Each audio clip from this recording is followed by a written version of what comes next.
আসসালামু আলাইকুম রহমতুল্লাহ। বন্ধুরা, তার আগেও আমি আমার বিটল পোকার কয়েকটি ভিডিও আপনাদেরকে দিয়েছিলাম। তার মাঝে আমি দেখিয়েছিলাম আমার ইঁদুর আর তেলাপোকা বিটল পোকাগুলো নষ্ট করার পরে আমি কিভাবে রেখেছিলাম।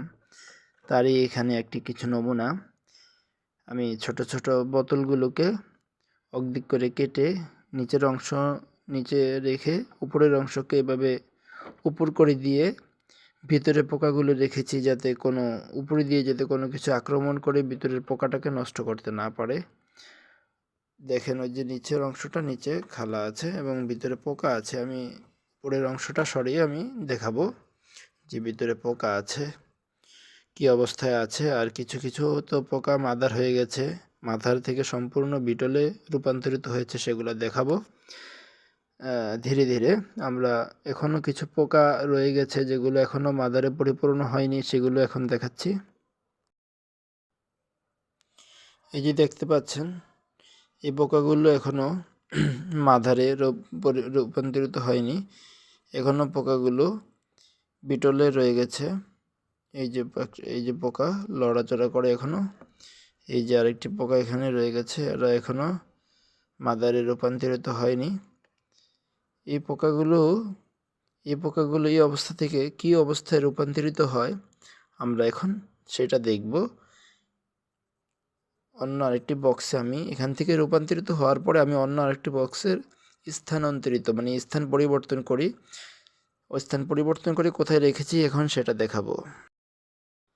আমার হাতে যে একটি বক্স দেখতে পাচ্ছেন, এটা হলো বিটল পোকার মাদার এবং যে সম্পূর্ণরূপে বিটল হয়েছে তারই একটি বক্স। এই বক্সটি এই যে সম্পূর্ণ বন্ধ, উপরে দিয়ে ঢাকনাটার মাঝে মশারির মতো কিছু ছিদ্র করে দিয়ে আমি ভিতরে পোকাগুলোকে রেখেছি।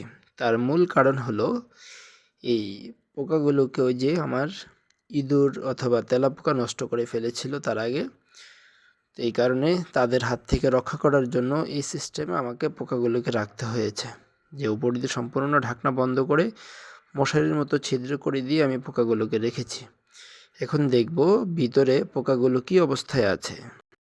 বন্ধুরা, এই যে আমি এখন ঢাকনা সরিয়ে ফেললাম, তো ভিতরে কি অবস্থায় আছে দেখতে পাচ্ছেন। এটা হলো পোকার পরে এই যে এরকম সাদা এরকম হয়ে যায়, তারপরের থেকে কয়েকদিন পরে ধীরে ধীরে এই যে এরকম কালোতে রূপান্তরিত হয়। এটা হলো সম্পূর্ণ রূপে মাদার বিটল পোকা। আগে ওরা এরকম সাদা ছিল, এখন তারা এরকম কালো রূপান্তরিত হয়েছে। এটা ওদের বিভিন্ন ধাপে ধাপে ওরা এরকম পরিবর্তন হতে থাকে। এই যেখানে একটি কালো আছে, লাল, এখানে আছে একটু কালো, এটাও মনে হয় লাল হবে না কালো হবে, আমি তো ঠিক নতুন তো পাল্টেছি, আমি ঠিক জানি না। তো একটার পর একটি ধাপে ধাপে যে পরিবর্তন সেটা দেখালাম। এভাবে এই যে যে রূপটা এসেছে, এটা একটি তেলাপোকার মতো একটি রূপ। এই অবস্থায় তারা 5 থেকে 6 মাস বেঁচে থাকবে এবং ডিম বাচ্চা করবে। এইভাবে এই যে আমি যে গমের ভুসি দিয়েছি, গমের ভুসির মাঝে ওরা থাকবে। মাঝে মাঝে ওদেরকে একটু শসার টুকরো অথবা কুমড়ার টুকরো ওদেরকে দিতে হবে, যার মধ্যে ওরা খাবার খেয়ে বেঁচে থাকবে।